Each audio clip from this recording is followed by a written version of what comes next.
Hello and welcome back to Shakesyear. We are working on Thomas of Woodstock, and we get to hear from Thomas again today in Act 1, Scene 3, where he's really getting into it with the king. It started with what could have been taken as a fairly innocuous toast to Queen Anne once she's coronated, but he said some not so great things about Richard, so then Richard got on him about his clothes, and now they've moved on to your flatterers are a bad idea, you shouldn't be listening to them, you shouldn't be hanging out with them. And Thomas had said the easiest thing that you can do to fix all of these problems in your country is let me sell the goods that came in on these ships that Arundel had, and that will infuse money back into the community, and people won't be so apt to rebel. That will calm down the general public a little bit if they have some money and are able to buy food and take care of their families and everything like that. But Richard had decided to give all of those goods to his flatterers, to Bagot and Green and Tressilian. And Thomas, at this point, he's being plain Thomas. He's just dealing very straight and very plainly. He says, "You've done a bad thing." And the king says, "You dare say that to me?" And Thomas says, "Dare I? Afore my God, I'll speak, King Richard. Were I assured this day my head should off.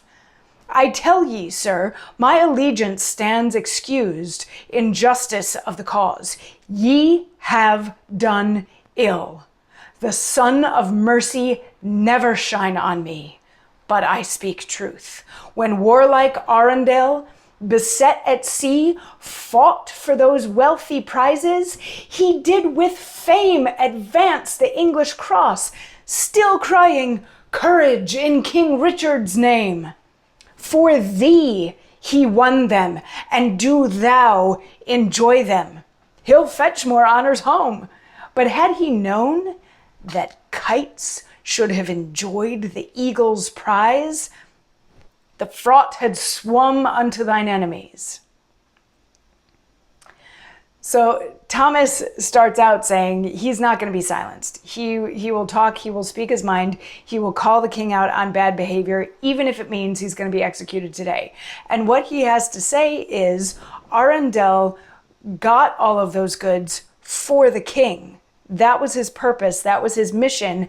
He got all of that for the king to advance the cause of England, to advance the reputation of England. He brought all of that home for King Richard to reap the benefit of. But had he known that all of that stuff was going to be given to these three idiots who are poisoning the king's mind, he would have just dumped all of it in the sea. So Richard was like, haha, I hear what you have to say, but I don't agree with you at all. And to add to the stuff that I gave to all of them, Green is now going to be Lord Chancellor, and Bagot is the Lord Keeper of the Privy Seal, and Tressilian is now the Chief Justice. And Green is like, stop belittling yourself to even talk to your uncles, Your Majesty. They are so beneath you. And Anne calls for peace on both sides. She's like, come on, please. This was supposed to be a nice day. So then Richard shames everybody for making her upset, and he sort of gathers all of them up, and as he's leaving, he says some threatening words to the uncles. He's like, you better watch your backs. And then as each of the flatterers leave, they also throw a little like, haha, I hold the seal now, so who has the power kind of thing. And they all leave, so it's basically just the uncles left now. And York and Gaunt are absolutely aghast at what just happened. And Thomas is like, what on earth is making him behave this way? What happened that he's thinking like this and he won't listen to reason and all this? So they go back and forth a bit, and there's some speculation.